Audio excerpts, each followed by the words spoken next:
failed to share that information. That is consciousness of guilt. Now, let's talk briefly about the background of this case and the background of what was going on at this time. And it will not be a lengthy discussion because I think all of you are quite familiar with the surrounding circumstances of this case and what was transpiring. But again, we know Conrad Murray had had signed an employment contract, the parties being AEG, Michael Jackson, and Conrad Murray. He had signed it, however, neither of the other parties had signed it. But we know what Conrad Murray expected to receive. What he expected to receive for his services was $150,000 a month, at least for the 10-month duration of the tour, and possibly longer. What he hoped to get for his services rendered was $150,000 a month. In a trip to London and housing in London, because again, this contract was written up and its sole purpose was for the tour, the desire of Michael Jackson to have Conrad Murray as his doctor on this tour in London. We know of Conrad Murray's intent. We know of his desire as evidenced by the fact that he had already signed the contract, and as further evidence by the fact that he had already sent out letters to all of his patients telling them that he was taking a sabbatical because of a once-in-a-lifetime opportunity. I had to make a most difficult decision to cease practice of medicine indefinitely. Indefinitely. This is the letter Conrad Murray sent out to his patients. He was ceasing medicine. He hit the lottery. He was going to get $150,000 a month. And he was taking it wherever it was going to take him. If it took him to Los Angeles, if it took him to London, this is what Conrad Murray was going to do. He sent out letters to all of his patients and said, I am ceasing the practice of medicine. And you've heard a lot about propofol, and I just want to go over a couple things briefly. Again, it's an intravenous sedative hypnotic. It's used for the induction and maintenance of anesthesia or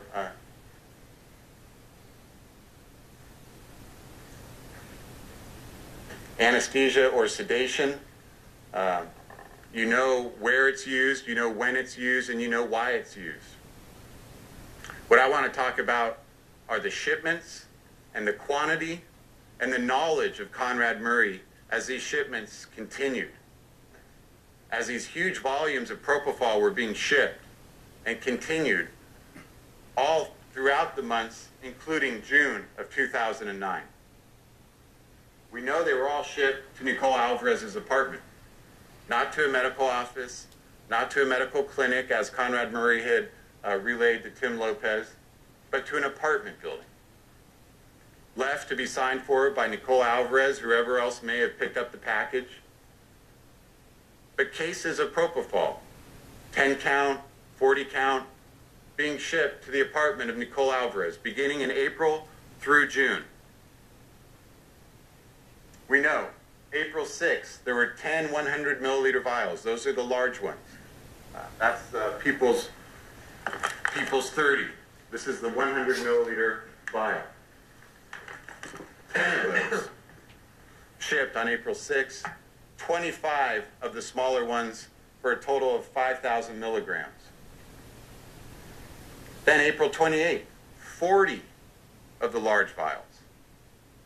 40 large ones, 25 of the small 20 milliliter vials. And again, as far back as April, he is getting lorazepam and midazolam. Keep that in mind when he talks about, Conrad Murray talks about in his interview that, well, I was trying to wean him off. So I started going toward lorazepam and midazolam and the benzodiazepines. April 30th, he's receiving 10 vials of lorazepam and 20 vials of midazolam.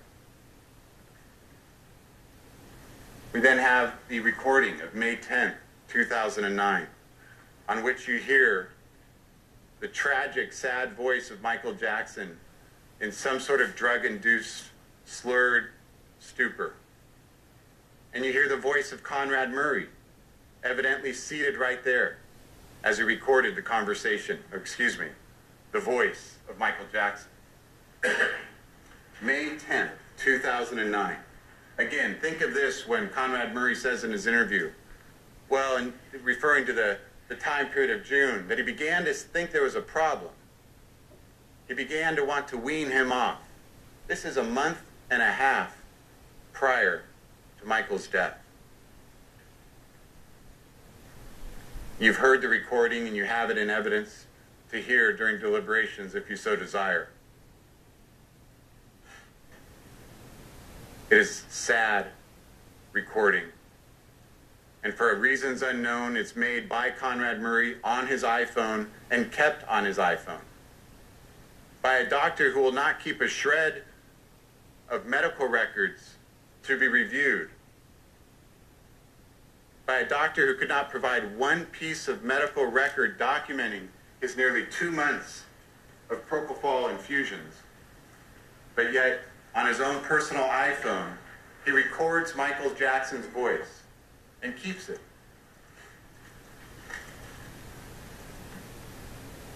Even in this state, even in this recording, with Michael at such a vulnerable state, he's talking about his plans for the future. He's talking about his desires, that he wants the fans and the people to say, I've never seen anything like this, referring to his show. It's amazing. He's the greatest entertainer in the world. Even in this state, as he lay in his bedroom with Conrad Murray evidently sitting right next to him, he's thinking about the future and putting on a great performance. But even more than that, he's talking about the Children's Hospital. The biggest in the world, the Michael Jackson's Children's Hospital. In this state, when he has no reason to believe anyone is even listening to him, when he has no reason to believe anyone will ever hear his words, when he has no reason to believe anyone would be documenting it in any way, in this vulnerable state, in his own house, in his own bedroom, he is talking about what he wants to do in the future. And he is talking about his desire to build the greatest children's hospital in the world.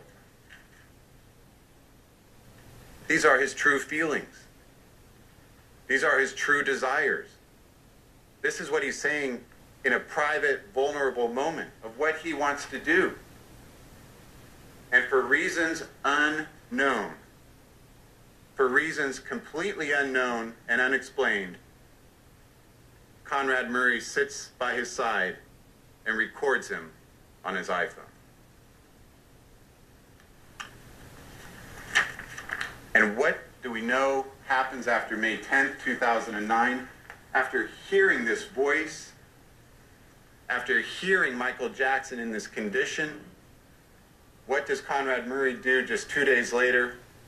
May 12th, 2009, he orders the largest shipment of propofol, 40 of the 100 milliliter vials, 25 of the 20 milliliter vials, and 20 more vials of the benzodiazepine midazolam.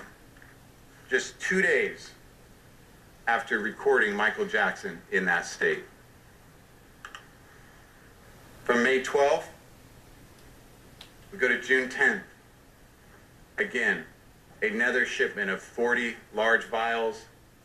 Now 50 of the 20 milliliter small vials. This is June 10th, 2009, 15 days before Michael Jackson's death. Keep these shipments in mind, again, when you consider the truthfulness of Conrad Murray's statements to the police. His statements that he was trying to wean Michael off these agents. When on June 10th, he's ordering 40 large bottles and 50 small vials. Think about these shipments when you think about the truthfulness of Conrad Murray. Following this, he orders still more benzodiazepines. On June 15th, 10 days before Michael's death, 10 more vials of lorazepam and 20 more vials of midazolam. These are massive quantities of propofol.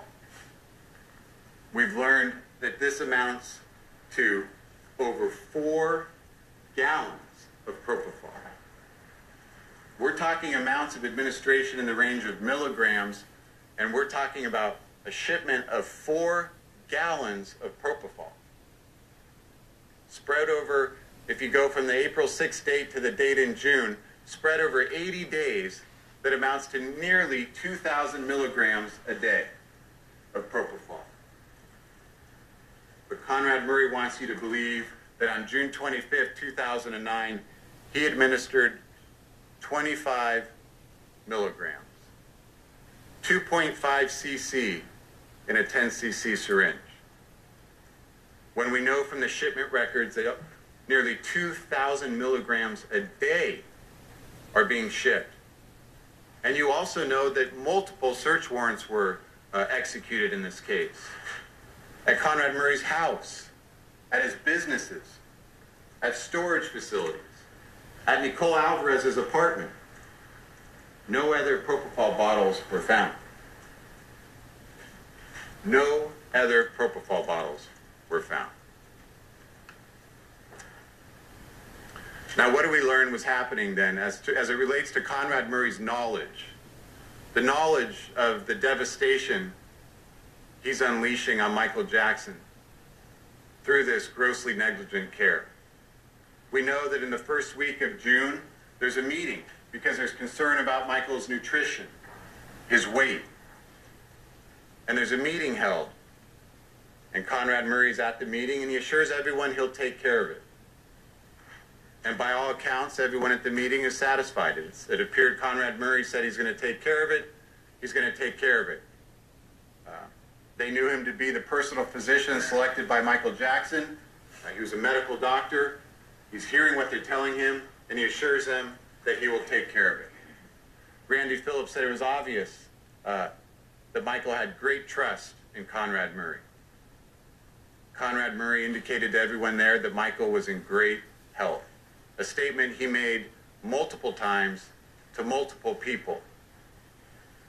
He told Kathy Jory, he told Kenny Ortega, he told Randy Phillips, he told Bob Taylor, the insurance broker, which we will talk about on June 25th. He assured Bob Taylor that the media reports of any health concerns regarding Michael were not true. When Conrad Murray knew perfectly well there were health concerns. And Conrad Murray marched forward, putting Conrad Murray first, not Michael Jackson first. But this is during the first week of June. What do we know about June 19th? This was the night at the rehearsal when Kenny Ortega was startled. He was concerned about the condition of Michael. Michael had chills. He was trembling. He was rambling.